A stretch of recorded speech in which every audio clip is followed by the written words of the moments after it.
আসসালামু আলাইকুম, সবাইকে স্বাগতম জানাচ্ছি আজকে ক্লাসে। আমরা আজকে পড়ব আমাদের অর্থনীতির প্রথম পত্রের থার্ড চ্যাপ্টার, এটার সর্বশেষ লেকচার, সেটা হচ্ছে উৎপাদন আয়। এই টপিকটা আমরা আলোচনা করব। সো যারা আছো আমাকে ঠিকমতো শুনতে আমি দেখতে পাচ্ছ কিনা জানাও। কোহেলিকা আছে, সালাম দিয়েছে, ওয়ালাইকুম সালাম। সুমাইয়া জান্নাত আছে, সালাম দিয়েছে। শফিকুল ইসলাম আছে, সালাম দিয়েছে। কোহেলিকা মেসেজ করেছে, থ্যাংক ইউ। পার্বণ আছে, হ্যালো ভাইয়া কেমন আছে? ভালো আছে আলহামদুলিল্লাহ। উম্মেশ হাফসা আছে, সালাম দিয়েছে, ওয়ালাইকুম সালাম। মারিয়া রয়েছে, সালাম দিয়েছে। রায়ান আছে আমাদের সাথে, সালাম দিয়েছে। সুমাইয়া জান্নাত আছে, কেমন আছেন ভাই? আলহামদুলিল্লাহ ভালো আছি। ইপু আছে আমাদের সাথে, সালাম দিয়েছে, ওয়ালাইকুম সালাম। পূজা দেবী দে আছে আমাদের সাথে, নমস্কার বলছে। তাসমিন আমাদের সাথে আছে, তাসনিম বলছে আসসালামু আলাইকুম স্যার, ওয়ালাইকুম সালাম। পার্বণ রয়েছে, ওকে সবাই। তুহিন রয়েছে, সালাম দিয়েছে, ওয়ালাইকুম সালাম।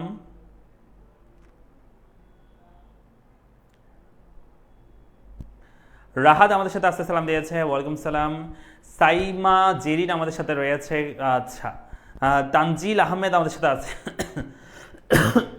সো দেখো, আমরা উৎপাদন আয় এই টপিকটা আজকে আলোচনা করবো, বা যেটাকে আমরা বলি প্রোডাকশন রেভিনিউ বলে থাকি আর কি। ঠিক আছে, এই টপিকটা আমরা আলোচনা করব, উৎপাদন আয় বা প্রোডাকশন রেভিনিউ এটা। সো সবাইকে চলে আসছে, শর্মিলা বলছে আমাদেরকে, কেমন আছেন ভাইয়া? আলহামদুলিল্লাহ অনেক অনেক ভালো আছি তোমাদের সবার দোয়ায়। সো আমরা শুরু করে চল। উৎপাদন আয় বা যেটাকে আমরা বলি প্রোডাকশন রেভিনিউ। ওকে, সো প্রোডাকশন রেভিনিউ বা উৎপাদন আয় বলতে আসলে কি বোঝানো হয়ে থাকে? আমরা প্রথমে যেটা বলবো সেটা হচ্ছে, আমি যদি বলি এই যে কলমটা, এই কলমটার উৎপাদন আয় মানে কি? তার মানে এই কলমটা বিক্রি করে যে ইনকাম হয় আমার, সেটাকে আমরা বলবো উৎপাদন আয়। মানে উৎপাদিত দ্রব্য বিক্রি করে একজন উৎপাদক যে টাকা পায় সেটাকে আমরা বলবো উৎপাদন আয়। তো এখানে কি বলছে যে উৎপাদিত দ্রব্য বিক্রি করে একজন উৎপাদক যে অর্থ লাভ করে তাকে আমরা বলি উৎপাদন আয়। কি বলেছি? উৎপাদিত দ্রব্য বিক্রি করে একজন উৎপাদক যে অর্থ লাভ করে তাকে আমরা কি বলছি? উৎপাদন আয় বা প্রোডাকশন রেভিনিউ বলছি। তাহলে উৎপাদিত দ্রব্য বিক্রি করে একজন উৎপাদক যে অর্থ লাভ করে তাকে আমরা উৎপাদন আয় বলি। ফাইন, একটু মনে রাখতে পারলে হবে। 2 নম্বর বলছে উৎপাদন আয়ের বিভিন্ন ধারণা। মানে উৎপাদন আয়ের মধ্যে আমরা কি কি বিষয় নিয়ে কথা বলবো? ফার্স্ট অফ অল মোট আয়, যেটাকে বলা হয় টোটাল রেভিনিউ। একদম সহজ একটা বিষয়। টোটাল রেভিনিউ মানে হচ্ছে এই কলমটা আমি কতটা বিক্রি করতেছি, টোটাল যতটা বিক্রি করবো এবং কয় টাকা আমি বিক্রি করতেছি, আমরা যদি গুণ করে দিই তাহলে আমরা মোট আয় পাবো। তার মানে আমি বলতে পারি যে কোনো উৎপাদিত দ্রব্য বিক্রি করে ফার্ম বা উৎপাদন প্রতিষ্ঠান যেই পরিমাণ অর্থ বা আয় অর্জন করে তাকে আমরা বলি মোট আয়। এটা বের করার সূত্র কি? টিআর। টোটাল রেভিনিউ মানে হচ্ছে টিআর, টোটাল রেভিনিউ টিআর। এটার সূত্র হচ্ছে পি ইন্টু কিউ। যেমন আমি যদি বলি এরকম আমি কলম বিক্রি করছি, মনে করো যে 100টা, একটার দাম মনে করো যে 10 টাকা মনে করো, তাহলে গুণ করে দাও 100 ইন্টু 10। আমি যদি গুণ করে দিই, আচ্ছা 100টা না, আমি এখানে ছোট সংখ্যা ধরে মনে করো 5টা তো বিক্রি করছি, একটার দাম 10 টাকা, এরকম কলম 5টা বিক্রি করছি, একটার দাম 10 টাকা, তাহলে 5 ইন্টু 10, 5 10 50, এটা হচ্ছে আমাদের মোট আয় বা টোটাল রেভিনিউ, তাই না? তাহলে কি করতেছি আমরা? P into Q. তার মানে দামের সাথে কোয়ান্টিটি আমরা গুণ করে দিই, তাহলে আমরা মোট আয় বা টোটাল রেভিনিউ পাবো। ক্লিয়ার? চলে আসি 2 নাম্বারটা, গড় আয় আমরা কেমনে পাবো? গড় আয় মানে হচ্ছে যেটাকে বলা হয় অ্যাভারেজ রেভিনিউ। তো অ্যাভারেজ রেভিনিউ মানে হচ্ছে এই মোট আয় যেটা পাইছো, অর্থাৎ মোট আয় পাইছি আমি 50। আমি যদি বলি এই মোট আয়কে কয়টা তুমি বিক্রি করছো সেই পরিমাণ দিয়ে ভাগ করে দাও, অর্থাৎ 50কে তুমি যদি 5 দিয়ে ভাগ করে দাও, তাহলে আনসার যেটা বের হয়, 50কে যদি 5, যেটা 5টা তো বিক্রি করছো 50 টাকা পাইছো, 50কে তুমি যদি 5 দিয়ে ভাগ করে দাও, তাহলে একটার প্রতি তোমার গড় আয় বের হবে, সেটা হচ্ছে 50 ডিভাইড বাই 5, আনসার হচ্ছে 10। এই 10টাকে আমরা বলে থাকি গড় আয়। অর্থাৎ এ দেখো, এই গড় আয় মানে অ্যাভারেজ রেভিনিউ এবং এই যে দাম, দ্রব্যের দাম, এটা কিন্তু সেম হয়েছে, তাই না? মাথায় রাখবা, কোনো দ্রব্যের অ্যাভারেজ রেভিনিউ এবং দাম কিন্তু সবসময় সেম থাকবে, একই থাকবে।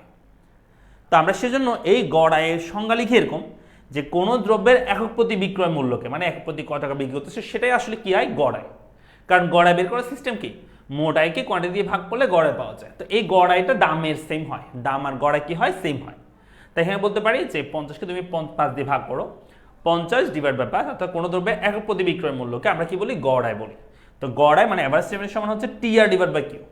টিআর মানে হচ্ছে টোটাল রেভিনিউ, সেটাকে কিউ দিয়ে ভাগ করলে এআর পাওয়া যাবে। তাহলে সূত্র একদম সিম্পল। এআর এর সূত্র তাহলে কি? টোটাল রেভিনিউ যেটা, সেটাকে তুমি যদি টিআর কে তুমি যদি কিউ দিয়ে ভাগ করে দাও তাহলে তুমি গড়াই পাবা। টিআর মানে হচ্ছে টোটাল রেভিনিউ। টোটাল রেভিনিউকে তুমি যদি কিউ দিয়ে ভাগ করে দাও তুমি কি পাবা? গড়াই বা অ্যাভারেজ রেভিনিউ পাবা। টোটাল রেভিনিউকে কিউ দিয়ে ভাগ করলে কি পাবা? অ্যাভারেজ রেভিনিউ পাবা। ক্লিয়ার? বুঝতে পেরেছি আমরা? টোটাল রেভিনিউকে কি দিয়ে ভাগ করলে কি পাবা? অ্যাভারেজ রেভিনিউ পাবা। টোটাল রেভিনিউকে কি দিয়ে ভাগ করলে কি পাবা? অ্যাভারেজ রেভিনিউ পাবা।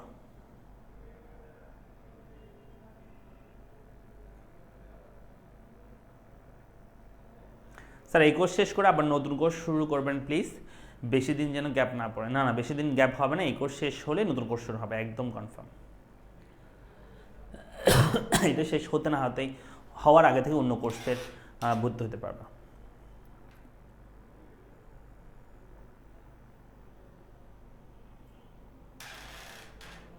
ওকে, তাহলে আমরা কি বলছি?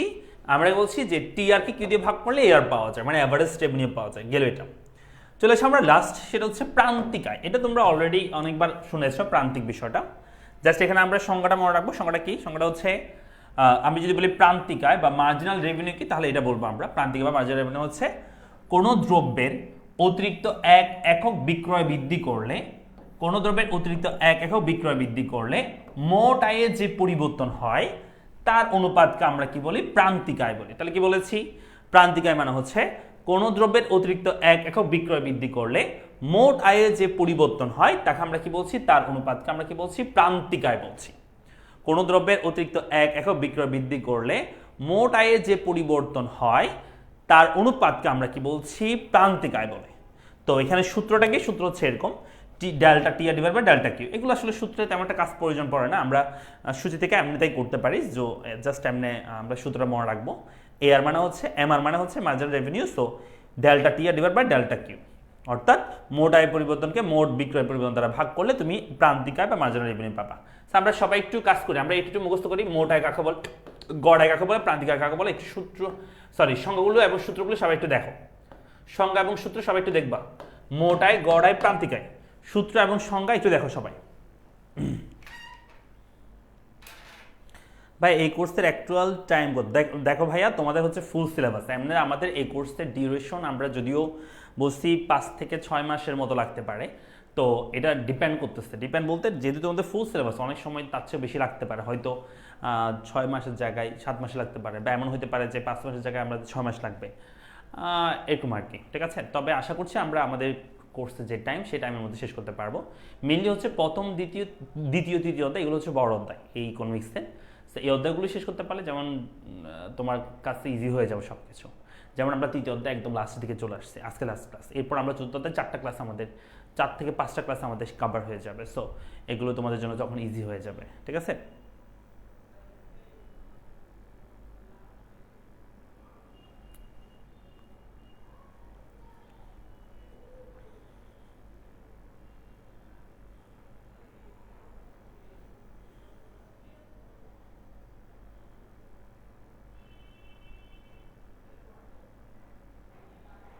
স্যার অধ্যায় 5-এর মতো অধ্যায় 6-এর রেকর্ড ক্লাস দিলে ভালো হবে। আচ্ছা, চেষ্টা করবেন আমরা। ঠিক আছে, অধ্যায় 5-এরটা সবগুলো রেকর্ড পাবা না, এমনি রেকর্ড 2টা পাবা, 2টা আমরা দিব রেকর্ড। আর অধ্যায় 6-এর ক্ষেত্রেও সেম, সবগুলো রেকর্ডে দিলে তো হবে না, কেমন? আমাদের তো সবগুলো রেকর্ড দিয়ে দিলে তাহলে কি আমাদের কোর্স সিস্টেম ভর্তি হবে বলো তো তুমি? পারবো আমরা? আমাদের তো একটা প্রতিষ্ঠানের একটা খরচ আছে না, তো ওইটা তো আমাদেরকে চালাতে হবে। কোর্সটা তো যখন সেল করি তখনই তো আমাদের প্রতিষ্ঠানে যারা এমপ্লয়ি আছে, আমরা যারা আছি, আমাদের এই যে কষ্ট, এই কষ্টগুলো তো আমাদেরও তো একটা ফিউচার আছে না। তা আমরা যে তোমাদের পেছনে একটা সময় নষ্ট করতেছি, নষ্ট বলা যাবে না, সময় যে দিচ্ছি, এই সময় দেওয়ার পেছনে তো আমাদের একটা মূল্য আছে না, আমাদের একটা পরিশ্রমের মূল্য আছে না।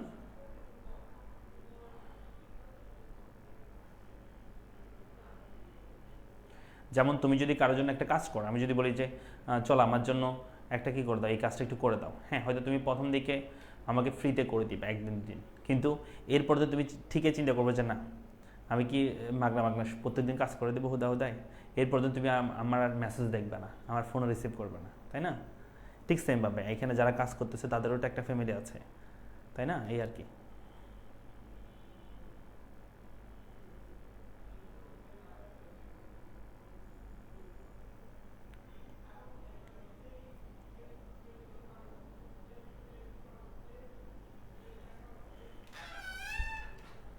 হয়েছে, 4টা মুখস্থ হয়েছে। এই 4টা সংখ্যা মুখস্থ হয়েছে, সরি 3টা সংখ্যা মুখস্থ হয়েছে, এই 3টা।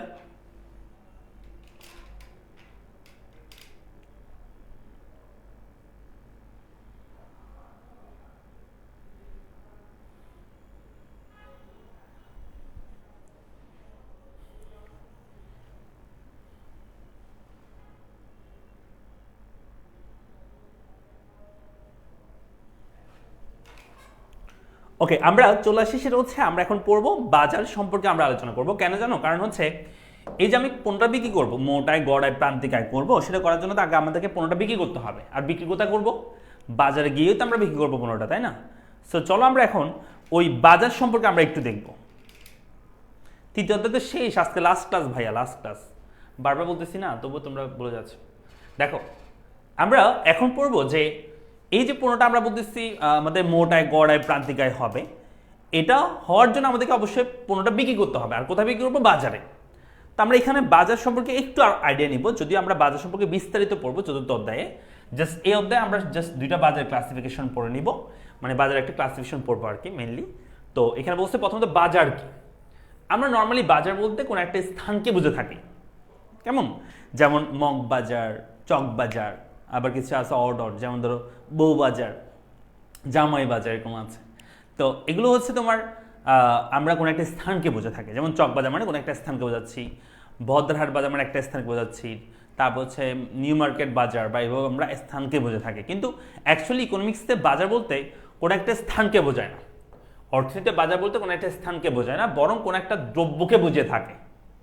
তাকে বুঝতে অর্থনীতিতে বাজার বলতে কোনো নির্দিষ্ট স্থানকে বোঝায় না, বরং কোনো দ্রব্যকে বোঝায় যা ক্রেতা ও বিক্রেতার প্রত্যক্ষ ও পরোক্ষ দর কষাকষির ভিত্তিতে ক্রয় বিক্রয় হয়। অর্থাৎ বাজার বলতে কোনো স্থান নয়, একটা দ্রব্যকে বোঝায়। যেমন আমি যদি বলি বাংলাদেশে তৈরি পোশাক শিল্পের বাজার অনেক ভালো, তো এটা দ্বারা কি বোঝায়? বাংলাদেশের তৈরি পোশাক বাজার অনেক ভালো দ্বারা বোঝায় যে যে তৈরি পোশাক শিল্পে তোমার মার্কেটটা ক্রয় বিক্রয় একটা ভালো পরিবেশ আছে। আমি যদি বলি বাংলাদেশে সিমেন্টের ভালো একটা বাজার আছে, তার মানে সিমেন্টের বাজার বলতে স্থানকে বোঝাচ্ছি না, আমরা ওই পণ্যটাকে বোঝাচ্ছি, সিমেন্টটাকে বোঝাচ্ছি।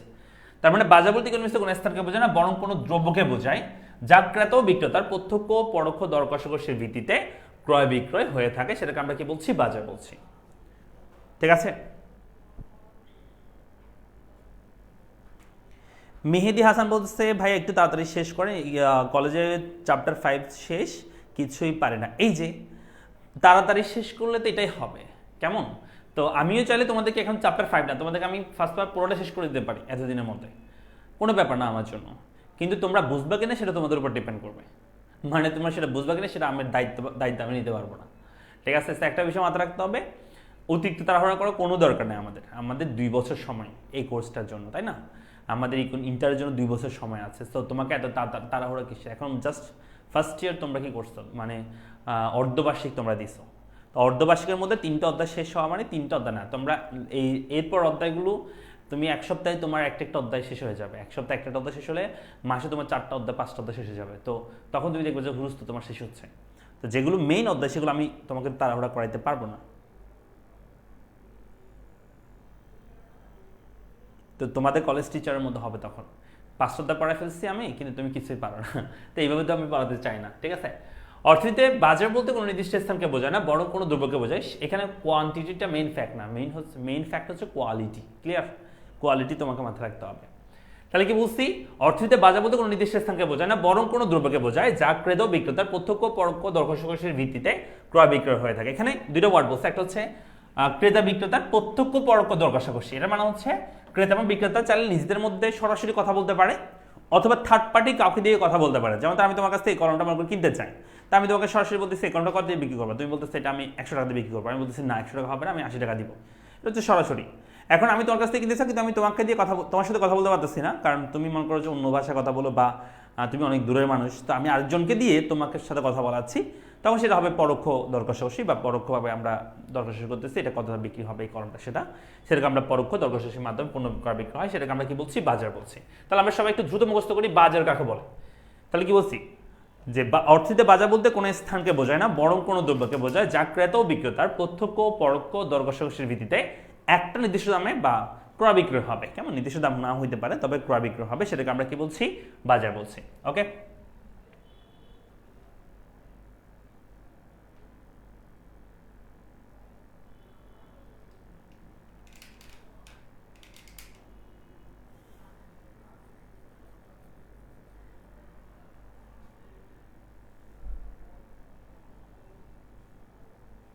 চ্যাপ্টার 4 না, চ্যাপ্টার 3 পড়তেছি, চ্যাপ্টার 3 লাস্ট টপিক এটা।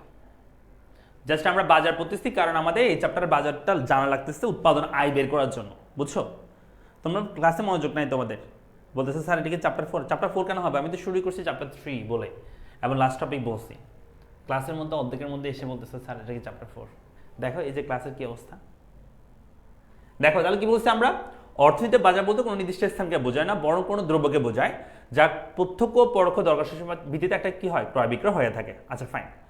তো এই যে আমরা বলছি বাজার, এই বাজারটা আসলে প্রতিযোগিতার ভিত্তিতে, আমরা অনেকগুলো প্রকারভেদ পড়বো 4th চ্যাপ্টারে গিয়ে, মানে বাজার চ্যাপ্টারে গিয়ে, বাট এখানে আমরা প্রতিযোগিতার ভিত্তিতে বাজার প্রধানত 2 প্রকার, এই দুইটা জিনিস আমরা একটু কথা বলবো। প্রতিযোগিতার ভিত্তিতে বাজার প্রধানত কয় প্রকার বলতো? 2 প্রকার। বাজার সংজ্ঞা মুখস্থ হয়েছে? পারবা? বাজার কাকে বলে? বাজার সংজ্ঞা মুখস্থ হয়েছে সবার? সব মনোযোগ দাও, পড়াশোনায় মনোযোগ দাও। বাজারের সংজ্ঞা মুখস্থ হয়েছে? বাজার কাকে বলে সেটা পারবা? সবাই বাজার কাকে বলে সেটা পারবা? বাজার কাকে বলে?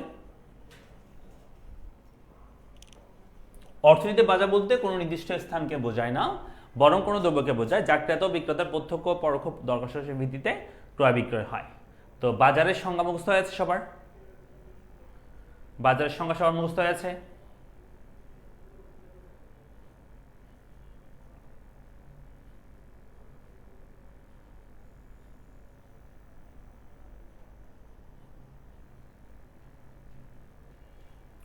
ওকে, ঠিক আছে। তাহলে দেখো আমরা বলছি প্রতিযোগিতার ভিত্তিতে বাজার প্রধানত 2 প্রকার, এক পূর্ণ প্রতিযোগিতামূলক বাজার, 2 নম্বর হচ্ছে অপূর্ণ প্রতিযোগিতা। কিসের ভিত্তিতে? প্রতিযোগিতার ভিত্তিতে 2 প্রকার, পূর্ণ প্রতিযোগিতামূলক বাজার, অপূর্ণ প্রতিযোগিতামূলক বাজার। এটাকে আবার তুমি একচেটিয়া বাজার বলতে পারো, আসলে একচেটিয়া বাজার বললে এটা ভুল হয়, সেজন্য এটার জন্য যে অপূর্ণ বাজারের একটা অংশ হচ্ছে একচেটিয়া বাজার, বা অপূর্ণ বাজার অনেক প্রকার হয়, তার মধ্যে একটা প্রকার হচ্ছে একচেটিয়া বাজার। তো অনেক বইতে এখানে একচেটিয়া বাজারও থাকতে পারে, বা অপূর্ণ না বলে একচেটিয়া বাজারের সংজ্ঞা অংশ লিখছে। তা আমরা এইভাবে লিখবো, আমি যেভাবে বলছি সেভাবে তোমরা লিখবা। প্রতিযোগিতার ভিত্তিতে বাজার প্রধানত 2 প্রকার, পূর্ণ বাজার, অপূর্ণ প্রতিযোগিতামূলক বাজার। প্রথম কথা বলি আমরা, এই পূর্ণ প্রতিযোগিতামূলক বাজার মানে কি? দেখো কথার মধ্যে বোঝা যাচ্ছে পূর্ণ প্রতিযোগিতা, তার মানে সেখানে প্রতিযোগিতা হবে সুন্দর করে। তো এই যে প্রতিযোগিতা হবে, প্রতিযোগিতা হওয়ার জন্য তোমাকে মাথায় রাখতে হবে যেখানে অসংখ্য ক্রেতা অসংখ্য বিক্রেতা থাকবে সেখানেই প্রতিযোগিতা হবে। মনে করছে একজন বিক্রেতা কিন্তু অসংখ্য ক্রেতা, তাহলে প্রতিযোগিতা হবে না। একজন বিক্রেতা তো সে ইচ্ছে মতো দাম নির্ধারণ করতে পারবে, কিন্তু অনেকজন বিক্রি করতেছে, অনেকজন কিনতেছে, তখনই সেখানে প্রতিযোগিতা হবে। যেটাকে বলা হয় যে পূর্ণ প্রতিযোগিতা বাজার মানে হচ্ছে যেই বাজারে অসংখ্য ক্রেতা অসংখ্য বিক্রেতা পূর্ণ প্রতিযোগিতার ভিত্তিতে, তার মানে একটা সুন্দর প্রতিযোগিতা হবে, ভালো প্রতিযোগিতা হবে, সুষম প্রতিযোগিতা হবে, সেটার মাধ্যমে একটা নির্দিষ্ট দামে, খুবই গুরুত্বপূর্ণ এই ওয়ার্ডটা, এই বাজারে দামটা থাকবে, পণ্যের দাম থাকবে নির্দিষ্ট, একটা নির্দিষ্ট দামে পণ্য বা দ্রব্য, পণ্য লিখতে পারে শুধু, পণ্য ক্রয় বিক্রয় হয়, তাকে আমরা বলতে পারি পূর্ণ প্রতিযোগিতামূলক বাজার। ঠিক আছে, তাহলে কি বলছি? পূর্ণ বাজার মানে কি?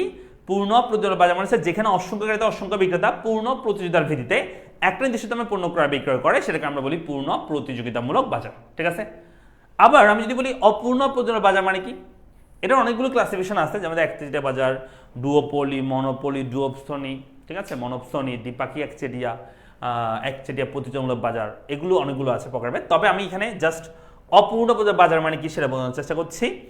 যেই বাজারে কখনো দেখা যাবে ক্রেতা বেশি, কখনো বিক্রেতা বেশি, দেখা যাবে একজন পণ্য বিক্রি করতেছে, অনেকজন কিনতেছে, আবার দেখা যাবে একজন কিনতেছে, অনেকজন বিক্রি করতেছে, অথবা দুইজন বিক্রি করতেছে, অনেকজন কিনতেছে, বা দুইজন কিনতেছে, অনেকজন বিক্রি করতেছে। তার মানে কখনো ক্রেতা বেশি, কখনো বিক্রেতা বেশি। অসম প্রতিযোগিতা, তার মানে এখানে প্রতিযোগিতা সুষম বা সুন্দর প্রতিযোগিতা হবে না, ডমিনেট করতে পারবে একজন জনকে, বাজারে দাম সৃষ্টি করবে তারা, দাম তারা ক্রিয়েট করতে পারবে। অসম প্রতিযোগিতার ভিত্তিতে অনির্দিষ্ট দাম, মাথায় রাখবা এই বাজারে অপূর্ণ প্রতিযোগিতা বাজারের ক্ষেত্রে দামটা থাকবে অনির্দিষ্ট, আর পূর্ণ বাজারের ক্ষেত্রে দামটা থাকবে নির্দিষ্ট, কারণ সেখানে অসংখ্য ক্রেতা অসংখ্য বিক্রেতা পণ্য বিক্রি করে, তো দামটা ফিক্স থাকে। এই বাজারে কখনো ক্রেতা বেশি, কখনো বিক্রেতা বেশি, তো দামটা ফ্লাকচুয়েট করে বা দামটা পরিবর্তন হয়, এটাকে আমরা বলি অপূর্ণ প্রতিযোগিতা বাজারের বৈশিষ্ট্য। অনির্দিষ্ট দাম, অনির্দিষ্ট দামে পণ্য বা দ্রব্য ক্রয় বিক্রয় করে, তাকে আমরা বলি অপূর্ণ প্রতিযোগিতামূলক বাজার। তাহলে আমরা সবাই একটু মুখস্থ করে ফেলি। প্রথমত বাজার কাকে বলে, এটা মুখস্থ করছো না, এখন করে ফেলি। পূর্ণ বাজার কাকে বলে, অপূর্ণ প্রতিযোগিতামূলক বাজার কাকে বলে, এই দুটো মুখস্থ করো।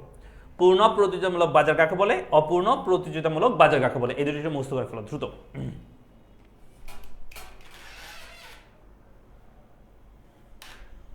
ভাই ক্লাসগুলো ড্রাইভের মধ্যে অ্যাড করে দেন। ড্রাইভের মধ্যে তো অ্যাড করা যায় না ভাই, ড্রাইভের মধ্যে লিঙ্কে কাজ করে না, ড্রাইভের মধ্যে লিঙ্কে কাজ করে না। তুমি হচ্ছে আমাদের এই গ্রুপে উপরে ফিচার বা অ্যানাউন্সমেন্ট অপশন আছে গ্রুপে, এই প্রাইভেট গ্রুপ উপরে ফিচার বা অ্যানাউন্সমেন্ট অপশন আসছে, সেখানে তুমি যদি যাও তুমি সেখানে সবগুলো লিঙ্ক একসাথে পেয়ে যাবে, সবগুলো ক্লাসের লিঙ্ক।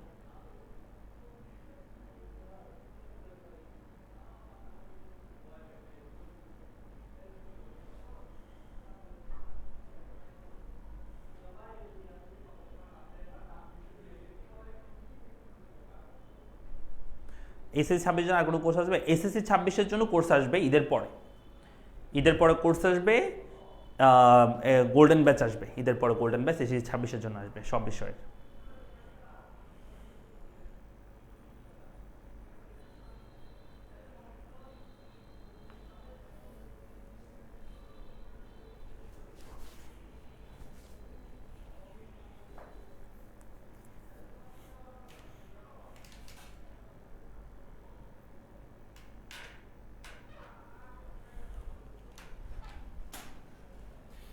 হয়েছে? পারবো? তাহলে কি বলছি, পূর্ণ প্রতিযোগিতা বাজার মানে হচ্ছে যেখানে অসংখ্য ক্রেতা অসংখ্য বিক্রেতা পূর্ণ প্রতিযোগিতার ভিত্তিতে একটা নির্দিষ্ট দামে পণ্য ক্রয় বিক্রয় করবে, সেটাকে আমরা বলি পূর্ণ প্রতিযোগিতা বাজার। আর অপূর্ণ বাজার বাজার মানে হচ্ছে যেখানে অসংখ্য কখনো ক্রেতা বেশি কখনো বিক্রেতা বেশি অসম প্রতিযোগিতার ভিত্তিতে অনির্দিষ্ট দামে পণ্য ক্রয় বিক্রয় করবে, সেটাকে আমরা বলি অপূর্ণ প্রতিযোগিতামূলক বাজার। ঠিক আছে? সো এখন যেহেতু তোমরা বুঝে গেছো দুইটা বাজার সম্পর্কে, এখন আমরা ওই বাজারে পণ্য বিক্রি করব। প্রথমে কথা বলবো পূর্ণ প্রতিযোগিতা বাজারের ক্ষেত্রে আমরা দেখব যে পূর্ণ বাজারের ক্ষেত্রে একটা নির্দিষ্ট পণ্য বিক্রি হবে, সেই বাজারে আমরা পণ্য বিক্রি করব। কেমন? তাহলে আমরা এই বাজারে প্রথমে পণ্য বিক্রি করব। সো চলো আমরা লিখে ফেলি যে পূর্ণ প্রতিযোগিতা বাজারে একটি ফার্মের মোট আয়, গড় আয়, প্রান্তিক আয় কেমন আমাদের বের করতে হবে। ঠিক আছে? সো আমরা এখানে লিখতেছি যে পূর্ণ প্রতিযোগিতামূলক বাজারে, দেখো আমরা প্রথমে একটা বাজার করতেছি পূর্ণ বাজার, সেই বাজারে একটি ফার্মের মোট আয়, গড় আয়, প্রান্তিক আমরা বের করব, মানে পণ্য আমরা বিক্রি করবো আর কি সেই বাজারে। পূর্ণ প্রতিযোগিতামূলক বাজারে আমরা পণ্য বিক্রি করব। ঠিক আছে? আচ্ছা, প্রথমে এখানে আছে যে এই দুটো কলাম তোমাকে দেওয়া থাকবে পরীক্ষায়, এই দুটো কলাম বিক্রয়ের পরিমাণ এবং হচ্ছে দাম দেওয়া থাকবে। এখানে দেওয়া আছে, আমরা দেখতে পাচ্ছি, সব একটু লিখে নাও আমার সাথে। পূর্ণ প্রতিযোগিতামূলক বাজারে একটি ফার্মের মোট আয়, গড় আয়, প্রান্তিক আয়টা লিখে নাও। ঠিক আছে? এই বক্সটা করো।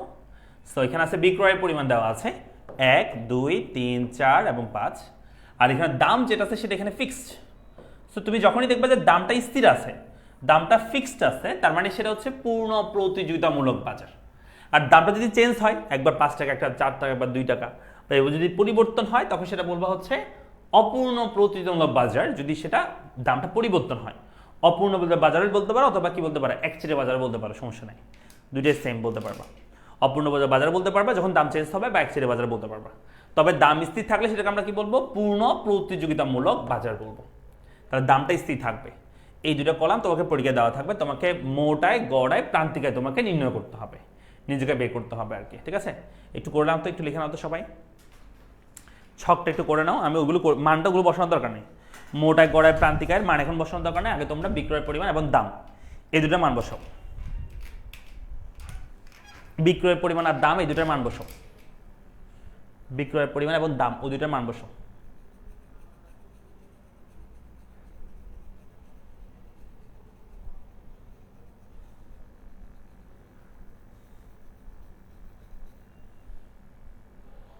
স্যার ক্লাসগুলো 1 থেকে 3 আর 8টা পর্যন্ত লিঙ্ক আসে বাকিগুলো। তুমি একটা কাজ করো, ওই পোস্টটা একটু কপি করো, যে এই পোস্টটা তুমি দেখতেছো ওই ফিচার অপশনে লিঙ্ক দাও, ওইটা একটু কপি করো, মানে পোস্টটা আর কি, লেখাগুলো কপি করো। কপি করলে তুমি হোয়াটসঅ্যাপে একটু পেস্ট করো, তোমার হোয়াটসঅ্যাপে তুমি কাউকে অথবা নিজেকে নিজে মেসেজ দাও হোয়াটসঅ্যাপে, অথবা অন্য কাউকে মেসেজ দাও, এখানে পেস্ট করো। পেস্ট করলে দেখবে যে লিঙ্ক সবগুলো কাজ করতেছে, দেন লিঙ্কে ক্লিক করলে তুমি ঢুকতে পারবা। ঠিক আছে?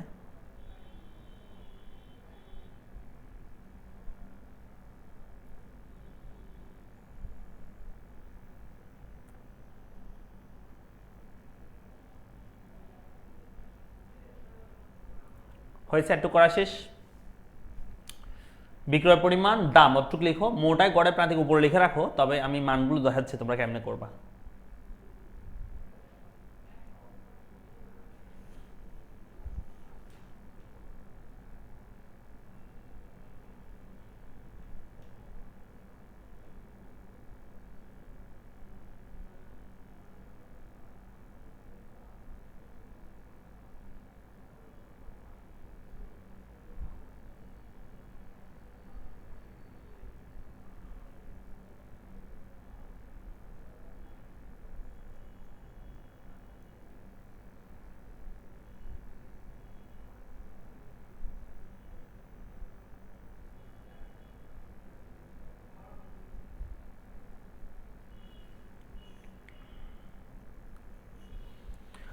ওকে, সময় বলতেছে চিত্রসহ আঁকা শেষ। Very good. দেখো তাহলে কেমনে করবো আমরা এখানে, প্রথমত মোটাই, এই যে মোটাইটা কেমনে করবো, আমাদের মোটাই সূত্র আমরা অলরেডি জানি, পি ইন্টু কিউ।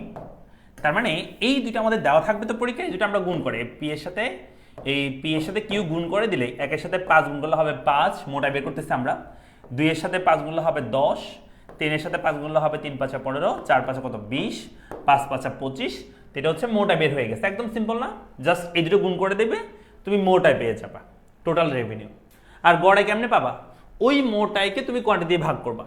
যেমন 5কে তুমি যদি 1 দিয়ে ভাগ করো আসতে হবে 5, 10কে 2 দিয়ে ভাগ করলে আসতে হবে তাও 5, 15কে 3 দিয়ে ভাগ করলে তাও 5, 20কে তুমি 4 দিয়ে ভাগ করলে তাও 5, 25কে 5 দিয়ে ভাগ করলে তাও 5।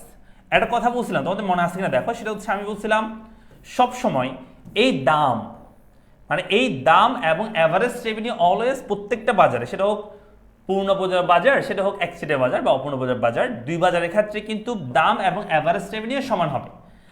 আসলে বলতে গেলে যে আমাদের এখানে পূর্ণ বাজারের ক্ষেত্রে শুধু দাম আর অ্যাভারেজ রেভিনিউ নয়, প্রান্তিক আয়ও সমান হবে। কেমন করবো দেখো, প্রান্তিক আয়টা আমরা বের করে ফেলি। এইটা পারবে না এর কেমন করছি, এটাকে এটা দিয়ে ভাগ করবা, অর্থাৎ 5কে 1 দিয়ে ভাগ করলে হবে 5, এখানে সূত্র লেখা আছে টি আর কে কিউ দিয়ে ভাগ। 10কে 2 দিয়ে ভাগ করলে হবে 5, 15কে 3 দিয়ে ভাগ করলে হবে তাও 5, 20কে 4 এবং 25কে 5 দিয়ে ভাগ করলে 5 হবে। চলো আসি প্রান্তিক আয় বের করবো। প্রান্তিক আয় আমরা বের করতে হয়, মাথায় রাখবা প্রথমটা ক্ষেত্রে যদিও সূত্র হচ্ছে delta T divide by delta Q, এখানে যেহেতু প্রতিবার এক করে বৃদ্ধি পাইছে, সো এখানে তোমার এই মোটাই যেটা আছে, এই মোটাই প্রথমটা ক্ষেত্রে, একটা ক্ষেত্রে যেটাই মোটাই সেটাকে লিখবা প্রান্তিকা লিখবা। ওই যে আমরা অনেক জায়গায় করছি এটা প্রান্তিক বিষয়টা, একটা ক্ষেত্রে যেটাই মোট সেটাকে লিখতে হয় প্রান্তিক লিখতে হয়। কেমন প্রান্তিক লিখলাম আমরা, একটা ক্ষেত্রে যেটাই মোট সেটাকে লিখলাম প্রান্তিক লিখলাম। তারপর 1 থেকে 2টা বিক্রি করলে এই মোটাইয়ের পার্থক্য লিখবা। 10 থেকে 5 বিয়োগ করে দাও, আনসার হবে 5।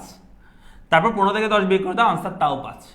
20 থেকে 15 বিয়োগ করে দিলে 5, 25 থেকে 20 বিয়োগ করলে 5। তার মানে তুমি এখানে কি দেখতে পাচ্ছ যে একটার ক্ষেত্রে যেটাই মোটাই সেটাই প্রান্তিক আয়, 1 থেকে 2টা করলে এই মোটাই পার্থক্য লিখবা। 10 থেকে 15 বিয়োগ করলে হবে, 10 থেকে 5 বিয়োগ করলে হবে 5, 15 থেকে 10 বিয়োগ করলে হবে 5, 20 থেকে 15 বিয়োগ করলে হবে 5, 25 থেকে 20 বিয়োগ করলে তাও 5। তার মানে এখানে তুমি কি দেখতে পাচ্ছ যে আমাদের বিক্রয় পরিমাণ একটা ক্ষেত্রে যেটাই মোটাই সেটা প্রান্তিক আয়, দেন তুমি মোটাই পার্থক্য লিখবা। তো দেখো এখানে পি, এআর এবং এমআর তিনটা কিন্তু সেম হয়েছে, একই 5 5 5 5 5 5 5 5 5। সো পরীক্ষা যদি আসে যে পি, এআর এবং এমআর সমান হয় কেন, পূর্ণ বাজারের ক্ষেত্রে পি, এআর এবং এমআর সমান হয় কেন, অথবা এটাও আসতে পারে যে কোন বাজারে পি এবং এআর সমান এমআর হয়, অর্থাৎ পি সমান এআর সমান এমআর কোন বাজারে হয়, পূর্ণ বাজার বলবা। আবার যদি বলে যে পূর্ণ বাজারের ক্ষেত্রে পি সমান এআর সমান এমআর হয় কেন, তাহলে কি বলবা বলো? কারণ বলবা এখানে দামটা স্থির থাকে, দাম স্থির থাকার কারণে আমাদের এআর এবং এমআর কি হয়ে থাকে, সমান হয়ে থাকে। তাহলে পূর্ণ বাজারের ক্ষেত্রে দাম স্থির থাকার কারণে এআর এবং এমআর কি হয়, দামে সমান হয়ে যায় বা সমান থাকে।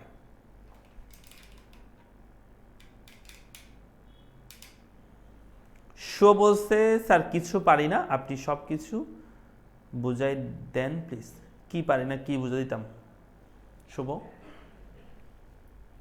দেখো তাহলে কি বলছি যে দাম এআর এবং এমআর সবগুলো সমান হচ্ছে। ওকে ফাইন, আমরা প্রথমে এখানে মোটায় রেখা আঁকবো। এই যে এই মোটায়ের জন্য একটা রেখা আঁকবো, চলো করি।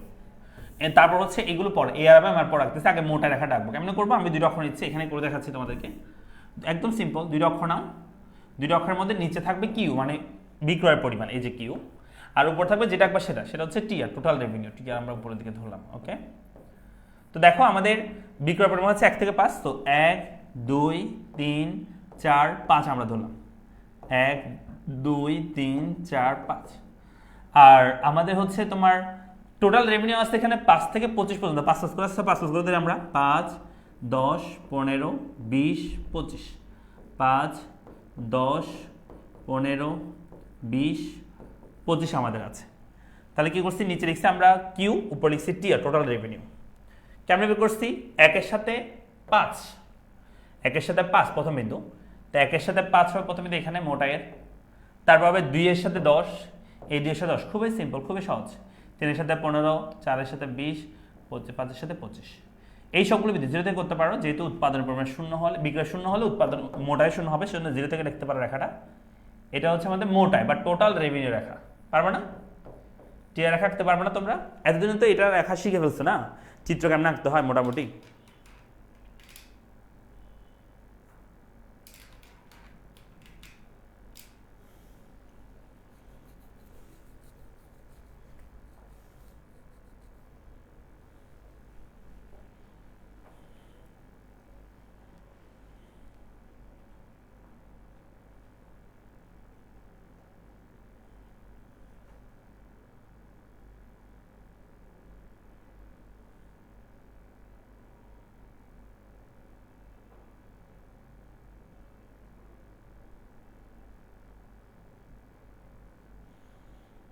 আরিফ বলতেছে ও মোটামুটি পারি, ষষ্ঠ সপ্তম অষ্টম অধ্যায় নিয়ে টেনশন আছি।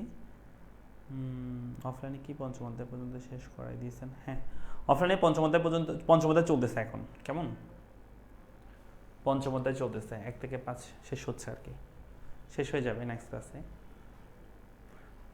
পঞ্চম অধ্যায় শেষ হয়ে যাবে নেক্সট ক্লাসে।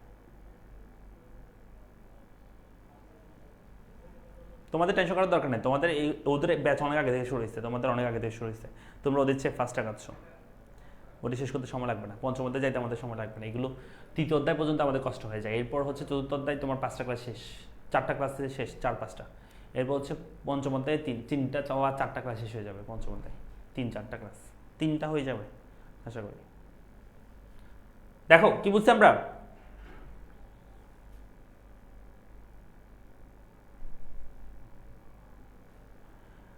শুধু চাহিদা এবং যোগান লেখার ক্ষেত্রে চাহিদা এবং যোগান হচ্ছে ভূমি অঙ্কে, বাকি সব সময় না, এরকম না, এরকম ওইটা হচ্ছে তুমি পরিমাণ যেখানে আছে ওইখানে ছিল চাহিদার পরিমাণ, দেখছো ওই যেগুলো চাহিদার পরিমাণ, যোগানের পরিমাণ, ভোগের পরিমাণ, উৎপাদনের পরিমাণ, সবগুলো পরিমাণ যেগুলো আছে সেগুলো সবগুলো ভূমি অঙ্কে হয়, এখানেও সেম পুরো ভূমি অঙ্কে, বিক্রয়ের পরিমাণ বলো, উৎপাদনের পরিমাণ, সেগুলো ভূমি অঙ্কে থাকে, চাহিদার পরিমাণ, যোগানের পরিমাণ, ভোগের পরিমাণ, সেগুলো কিন্তু পরিমাণ, সেজন্য ভূমি অঙ্কে, আর উপর হচ্ছে টিআর এআর এগুলো উপরেতেই থাকবে, ঠিক আছে, আর অন্যান্যগুলো থাকে, আর পি মানে স্বাধীন ছিল সেটা বোঝানোর জন্য এটা এখানে আমরা উপরের দিকে ধরি আর কি, ওকে, মানে পরিমাণ ওয়ার্ডটা অলওয়েজ ভূমি অক্ষে থাকে আর কি। এরপর চলে আসি আমরা টিআর করব, এরপর আমরা চলে আসি এআর এবং এমআর, এই এআর এবং এমআর রেখা আঁকবো, আসলে এআর এবং এমআর রেখা আঁকলে পি রেখা এমনি হয়ে যাবে, সো যদি আমরা এআর এবং এমআর রেখা আঁকবো কিন্তু পি রেখা এমনিতে হয়ে যাবে, এটা হচ্ছে বোনাস আর কি। তো কিউ ভূমি অক্ষে উপর হবে কি, উপর আমরা লিখবো এআর এবং কি এমআর, এই দুটো আমরা রেখা আঁকবো। সো দেখো আমাদের পি হচ্ছে কি হচ্ছে 1 থেকে 5, সো 1 2 3 4 5, 1 2 3 4 5, এবং দেখো এই পি এ আর আমার মধ্যে সব জায়গায় শুধু 5 আছে, তাহলে আমরা মাঝে মাঝে একটা 5 ধরি, উপর একটা 10 ধরো, 5 এখানে ধরলাম 10, তাহলে প্রথমে হচ্ছে 1 এর সাথে 5, দেখো এই 1 এর সাথে 5, 1 এর সাথে 5 প্রথমে এখানে, 2 এর সাথে 5, 3 এর সাথে 5, 4 এর সাথে 5, 5 এর সাথে 5, তার মানে এই রেখাটা হচ্ছে আমাদের পি সমান এ আর সমান এম আর রেখা। তাহলে আমরা কি দেখতে পাচ্ছি যে পি সমান এ আর সমান এম আর রেখা ভূমি অক্ষের সমান্তরাল হয় পূর্ণ প্রতিযোগিতামূলক বাজারে, এমসিকিউতে আসবে যে পূর্ণ বাজারের ক্ষেত্রে পি সমান এ আর সমান এম আর রেখা কেমন হয়, আসলে ভূমি অক্ষের সমান্তরাল। যদি প্রশ্ন করে কেন যে পি সমান এ আর সমান এম আর রেখা ভূমি অক্ষের সমান্তরাল হয় কেন, কারণ এখানে সবগুলো মান কি আছে, স্থির আছে, পি এ আর এবং এম আর মান সবসময় কি স্থির, এখানে 5 করে আছে সবসময়, সেজন্য আমাদের রেখাটা ভূমি অক্ষের সমান্তরাল হয়েছে। আবার যদি পরীক্ষা আসছে যে পি সমান এ আর সমান এম আর হয় কেন, মানে তিনটা সমান হয় কেন, কারণ বলবা দাম স্থির থাকে বিদায় আমাদের পি সমান এ আর সমান এম আর হয়ে থাকে। ক্লিয়ার? পারবো আমরা পূর্ণ বাজারের ক্ষেত্রে মোট আয়, গড় আয়, প্রান্তিক আয়, ঠিক আছে, এই তিনটা আমরা রেখা আঁকছি এবং আমরা মানগুলো বের করছি। এটা নিয়ে কারো কোনো সমস্যা আছে? পারবো কিনা সবাই?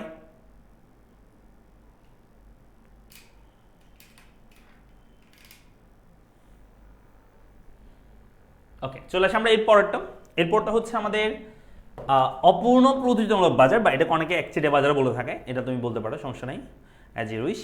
সো আমরা এখানে অপূর্ণ প্রতিযোগিতামূলক বাজার বা একচেটিয়া বাজারের ক্ষেত্রে আমরা মোট আয়, গড় আয়, প্রান্তিক আয় বের করবো। চলো কেমন করতেছি দেখো, এটাও সিম্পল বিষয়, জাস্ট এটা যদি মাথা রাখবে সেটা হচ্ছে এখানে দামটা চেঞ্জ হবে, দামটা এখানে পরিবর্তন হবে, কারণ এটা অপূর্ণ প্রতিযোগিতামূলক বাজার বা একচেটিয়া বাজার। তো এখানে বিক্রয় পরিমাণ আগের মতো থাকবে, দামও থাকবে, দেওয়া থাকবে পরীক্ষায়, যেমন এখানে কি হয়েছে, দাম 10, 9, 8, 7, 6, যখনই তুমি দেখবে যে দাম চেঞ্জ হচ্ছে তার মানে সেটা অপূর্ণ বাজার বা একচেটিয়া বাজার বলবা, আর দামটা স্থির থাকলে সেটা হচ্ছে পূর্ণ বাজার। ক্লিয়ার? তাহলে এখানে দামটা, এখানে একটা স্ট্র্যাটেজি আছে, এই কিসের, এই ফার্মের বা এই বাজারের ফার্মগুলো একটা স্ট্র্যাটেজি ফলো করে, সেটা কি, মানে একটা রুলস আছে আর কি, সেই রুলসটা কি, যে যখনই সে বিক্রয় বৃদ্ধি করতে চায় তাকে দাম হ্রাস করতে হয়। স্যার কেন? দাম হ্রাস করলে তোমার চাহিদা বাড়ে, আর চাহিদা বাড়লে তখনই বিক্রয়ের পরিমাণ বাড়ে, যার কারণে এই বাজারে যখনই বিক্রেতা বিক্রয় বাড়াতে চায় তখন সে দাম হ্রাস করে, অর্থাৎ দাম হ্রাস পেলে বিক্রয় বাড়ে, দাম আরো হ্রাস করলে বিক্রয় আরো বাড়বে, দাম আরো হ্রাস করলে বিক্রয় আরো বাড়বে, দাম আরো হ্রাস করলে বিক্রয় আরো বাড়বে। দ্যাট মিনস দাম হ্রাস করলে বিক্রয় এখানে কি পাবে? বৃদ্ধি পাবে। বুঝতে পেরেছি? দাম হ্রাস করলে কি করবে? বিক্রয় বৃদ্ধি পাবে।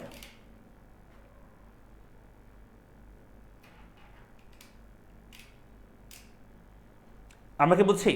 তাহলে দাম হ্রাস করলে কি হবে? বিক্রয়ের পরিমাণ এখানে বৃদ্ধি পাবে। সো এটা মাথায় রাখবে, এই রুলসটা মনে রাখবে, দাম হ্রাসের মধ্যে বিক্রয় বৃদ্ধি হয়। Okay fine. এখানে মোটাই বের করি প্রথমেই। মোটাই হচ্ছে Q into P into Q, এই দুটো গুণ করে দিবে, আমাদের মোটা বের হবে। 10 সাথে 5 একে গুণ করলে হবে 10 একে 10। ওকে, তারপর 2 এর সাথে 9 গুণ করবে, আসলে হবে 18, 9 গুণ 18, 3 8 24, 4 7 28, 5 6 30। তাহলে আমাদের মোটাই হয়ে গেছে। কেমনে করছি? এই দুটো গুণ করে। পারবা তো? মোটা বের করতে পারবে সবাই? তারপরটা করো, গড়াই করো। তাহলে গড়াই কেমনে করবা? মোটা গড়াই করার সময় এই মোটাইকে, হ্যাঁ এই মোটাইকে তুমি কি দিয়ে ভাগ করবা? 10কে তুমি যদি 1 দিয়ে ভাগ করো হবে 10, 18কে 2 দিয়ে ভাগ করলে হবে 9, 24কে 3 দিয়ে ভাগ করলে হবে 8, 28কে 4 দিয়ে ভাগ করলে হবে 7, 30কে 5 দিয়ে ভাগ করলে হবে 6। দেখছো, এই পি এবং এ আর কিন্তু এখানেও সমান হয়ে আছে। তবে পূর্ণ পর্যায় বাজারের ক্ষেত্রে পি সমান, এ আর সমান, এম আরও সমান হয়েছিল পূর্ণ পর্যায় বাজারের ক্ষেত্রে, কিন্তু এই বাজারে সেটা হবে না। এই বাজারে যেটা হবে, পি এবং এ আর সমান হইলেও এম আরটা সমান কিন্তু না, এম আরটা কিন্তু অন্যরকম। দেখছো, এ আরটা যেমন এম আরটা কি সেম না। তো পূর্ণ পর্যায় বাজারের ক্ষেত্রে পি সমান এ আর সমান এম আর হয়, কিন্তু একচেটিয়া বাজারের ক্ষেত্রে পি আর এ আর সমান হয়। হ্যাঁ, পি এবং কি আমাদের পি এবং কি এ আর কিন্তু সমান হয়। এটা এই বাজারও হয়, একচেটিয়া বাজারও হয়, বা পূর্ণ পর্যায় বাজারও হয়, বা পূর্ণ পর্যায় বাজারও কিন্তু পি সমান এ আর হয়ে থাকে। কিন্তু এম আর রেখা কিন্তু এখানে সমান হবে না। চলো আমরা এম আরটা বের করি। এম আরটা কেমনে করবো? ওই জায়গার নিয়ম। প্রথমে যেটা মোটাই সেটা কি লিখবা? প্রান্তিক আয় লিখবা। তাহলে ওই 10টা এখানে লিখে দিলাম। তারপরে এই মোটাই প্রত্যেক লিখবা। 18 থেকে 10 বের করে দাও, আনসার হবে 8। 24 থেকে 18 বিয়োগ করে দাও, আনসার হবে 6। 28 থেকে 24 বিয়োগ করে দাও, আনসার হবে 4। 30 থেকে 28 বিয়োগ করে দাও, আনসার হবে 2। দেখছো, তারপরে প্রথমে যেটা মোট সেটা প্রান্তিক লিখবা, তারপরে এই মোটায় পার্থক্য লিখবা। এই জিনিসটা আমি বারবার বলি, তবুও তোমরা প্রান্তিক জিনিসটা অনেকে বোঝো না। মানে 50% স্টুডেন্ট দেখা যায় যে প্রান্তিক জিনিসটা বোঝে না। আমি কিন্তু করাতে করাতে করাতে করাতে মুখস্থ করে ফেলি বিষয়টা, তবুও তারা সেটা করতে পারে না। আমি বুঝি না কেন। যেটা প্রথমে মোটায় সেটা মুখস্থ প্রান্তিকায় লিখবা, এরপরে এই মোটায় পার্থক্য লিখবা। 18 থেকে 10 বিয়োগ করলে হবে 8, 24 থেকে 18 বিয়োগ করলে হবে 6, 28 থেকে 24 বিয়োগ করলে হবে 4, 30 থেকে 28 বিয়োগ করলে হবে 2। এটা কি আহামরি কঠিন জিনিস? তোমরা কেন এটা বোঝো না? আমি বুঝি না এখনো।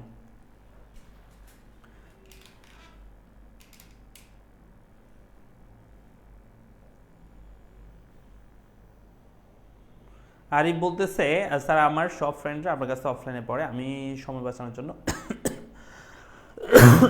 আপনার কাছে অনলাইনে পড়ি। আচ্ছা ঠিক আছে, সমস্যা নাই, তোমার টেনশন করার কোনো দরকার নেই, তুমি পিছিয়ে যাবে না, তুমিও তাদের মধ্যে গিয়ে থাকবা, যেহেতু তুমি আমার কাছে আসো। ঠিক আছে, সেটা হোক অনলাইনে বা অফলাইনে, কোনো সমস্যা নেই।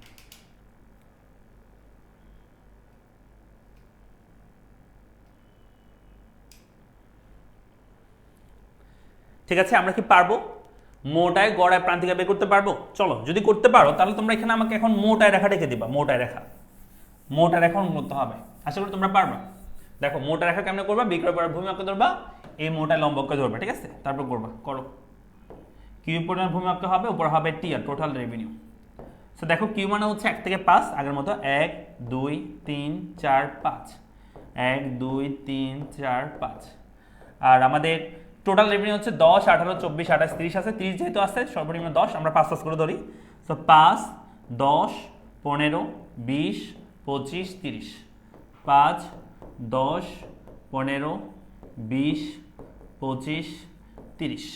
ঠিক আছে, 5 করে আমরা ধরছি। বিন্দুগুলো বের করে ফেলি। চলো, বিন্দু হচ্ছে প্রথমে 1-এর সাথে, দেখো এদিকে 1-এর সাথে হচ্ছে 10-এর বিন্দু, 1-এর সাথে হবে 10 প্রথমে এখানে, তারপর হবে 2-এর সাথে 18 বিন্দু, এই 2-এর সাথে হবে 18 মানে হচ্ছে এখানে, 15 এবং 20 এই দুটো মাঝামাঝি মনে করে, একটু উপরে, মাঝামাঝি একটু উপরে হবে এখানে। তারপর 3-এর সাথে হবে 24-এর বিন্দু, এদিকে 3-এর সাথে হবে 24, 25 একটু নিচে, তবে 18 মতো এত নিচে দিবা না, একটু নিচে দিবা। তারপর হবে 4-এর সাথে হচ্ছে 28-এর বিন্দু, এদিকে 4-এর সাথে হবে 28 এখানে। তারপর 5-এর সাথে হবে 30-এর বিন্দু, এই 5-এর সাথে হবে 30। এবার সবগুলো বিন্দু যোগ করবে, 0 থেকে শুরু করবে, যেহেতু এখানে উৎপাদন শূন্য বিক্রয় শূন্য হলে মোটায় 0 হবে, সেজন্য এই 0 থেকে শুরু করে এভাবে হবে। এটা হচ্ছে মোটায় বা টোটাল রেভিনিউ রেখা। দেখো পারবে কিনা দেখো সবাই।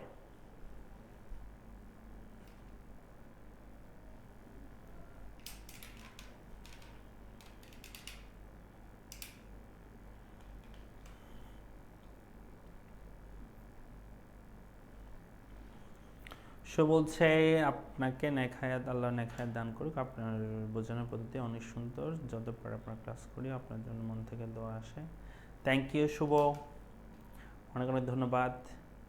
আমি আমার পক্ষ থেকে চেষ্টা করি যতটুকু সহজভাবে তোমাদেরকে উপস্থাপন করার জন্য, বাকিটা আল্লাহ ভরসা। তুমি কতটুকু বুঝতেছো, তোমরা কতটুকু বুঝতে সেটা তো তোমরা বুঝতে পারবো ভালো, এই আর কি।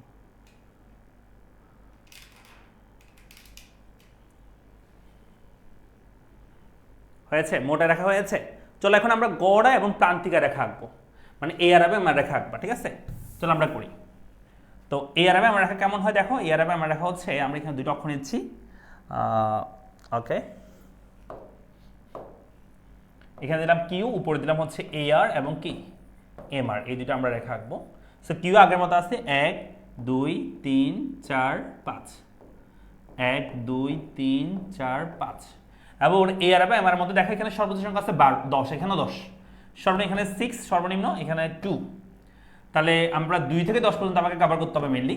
আমরা 2 করে ধরে পার্থক্য কেমন, তাহলে হবে 2 4 6 8 10, 2 4 6 8 10। বিন্দুগুলো বের করি। প্রথম আমরা মোটা রেখা আঁকবো, করে আমরা মোটা রেখা আঁকি। মোটাই হচ্ছে, সরি, গড়া রেখা আঁকি। গড়াই হচ্ছে এটা 1 এর সাথে 10, প্রথম বিন্দু 1 এর সাথে 10, গড়া রেখাতে করতেছি আমরা। প্রথমে একটা একটা করে আঁকবো, গড়া একটার মধ্যে আঁকবো যদিও দুইটা, তবে একটা আগে কে ফেলবো। 2 এর সাথে হচ্ছে 9, এই 2 এর সাথে হবে 9, 9 মানে হচ্ছে দেখো 8 এবং 10, এই দুটো মাঝামাঝি কিন্তু 9 এখানে হবে, এটা হচ্ছে দ্বিতীয় বিন্দু। তারপর 3 এর সাথে হবে 8, এই 3 এর সাথে হবে 8, এই যে এখানে। তারপর হবে 4 এর সাথে হচ্ছে 7, এই 4 এর সাথে হবে 7, এই যে 7। 5 এর সাথে হবে হচ্ছে 4 এর সাথে 7, 5 এর সাথে হবে 6, এই 5 এর সাথে হবে 6 এখানে। যদি একটু বাঁকা হয়েছে আমার, এটা এটা এটা একটু বাঁকা হয়েছে তারা।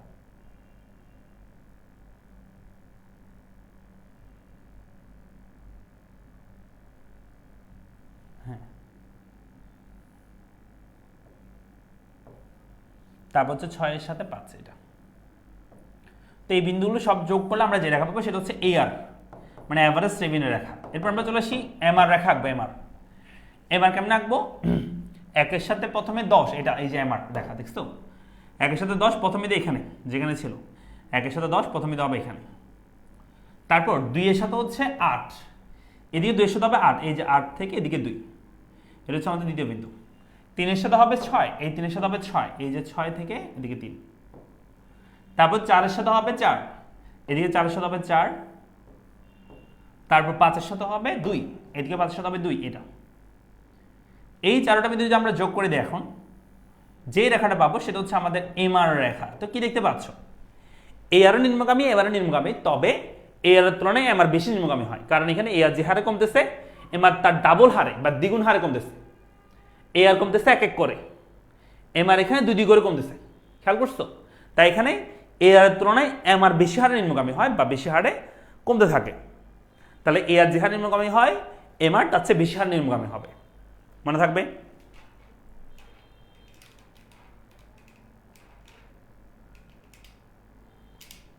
আমরা কি বুঝতে পেরেছি? এ আর যে হারে নিম্নগামী হয়, এম আর তার চেয়ে বেশি হারে নিম্নগামী হবে। হ্যাঁ, আগামী ক্লাসে আমরা এমসিকিউ সিকিউ সলভ করবো এই চ্যাপ্টারে। আমাদের চ্যাপ্টার ফাইনালি শেষ, অফিসিয়ালি শেষ এই চ্যাপ্টারটা। সো নেক্সট ক্লাসে আমরা হচ্ছে এই চ্যাপ্টারের উপর এমসিকিউ সিকিউ সলভ করবো। সো তোমরা তোমাদের বই যেটা আছে, যার যে বই আছে সে বইয়ের এমসিকিউ সিকিউ দেখবা। কোনো প্রবলেম থাকলে সেটা ছবি তুলে রাখবা, আমাকে হোয়াটসঅ্যাপে দিয়ে দিবা, ঠিক আছে? এবং হচ্ছে আমি ক্লাসে পড়াবো, দেখাই দিবা। আর ইজি গেমস বই থাকলে তাহলে তো আরো ভালো, তুমি জাস্ট নাম্বারটা মনে রাখবা, দাগায় রাখবা, আমাকে বলবা কোন কোন নাম্বার সমস্যা, সেটা আমি তোমাদেরকে সলভ করে দেবো, ঠিক আছে?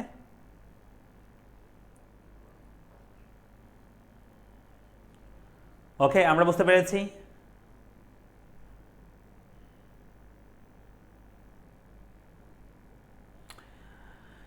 কার কোনো প্রবলেম থাকলে বলো এই চ্যাপ্টারে। আমরা তো শেষ করলাম চ্যাপ্টার, ঠিক আছে? আমরা নেক্সট ক্লাসে এটার উপর এমসিকিউ সিকিউ সলভ করবো। সো তোমরা বাসায় একটু দেখে নিবা, বাসে একটু ভালো করে দেখবা কোনটা কার কোনো সমস্যা থাকলে, কার কোনো সমস্যা আছে কিনা। সমস্যা থাকলে সেগুলো সলভ করবো ইনশাল্লাহ আগামীকালকে। এমসিকিউ থেকে সলভ ক্লাস হবে আগামীকালকে। দেন এরপর ক্লাসে আমরা 14তে শুরু করে দিব। আমার হোয়াটসঅ্যাপ নাম্বার কই? হোয়াটসঅ্যাপ নাম্বার নাই আমার, আমি তো প্রতিদিন মেসেজ দিই গ্রুপে, দেখো না ক্লাস শুরু হলে তখন এই যে নাম্বার 01828053148, এই নাম্বারে মেসেজ দিবা, ঠিক আছে? হোয়াটসঅ্যাপে মেসেজ দিবা প্রবলেম থাকলে।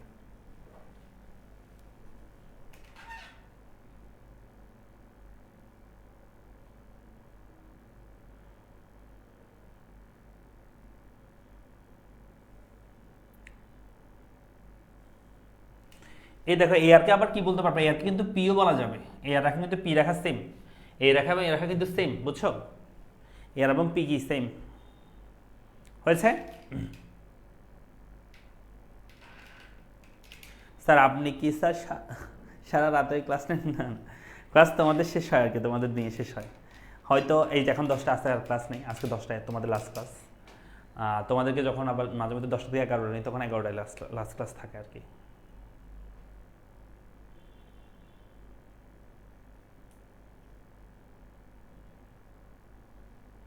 পূজা দেয় বলছে সমস্যা শেষ না, কোনো সমস্যা নেই, তোমরা এই নাম্বারে হোয়াটসঅ্যাপ মেসেজ দিবা। প্রবলেম থাকলে আমি চেষ্টা করবো প্রবলেম সলভ করে দেওয়ার জন্য সেখানে, আর ক্লাসও তো বলে দিব, ঠিক আছে? এই আর কি। ওকে, তাহলে সবাই ভালো থাকো, সুস্থ থাকো, দেখা হচ্ছে পরবর্তী ক্লাসে। আসসালামু আলাইকুম। নেক্সট ক্লাসে আমরা সিকিএমসিকে সলভ করবো। ওকে, তোমরা বাসায় দেখবা ভালো করে।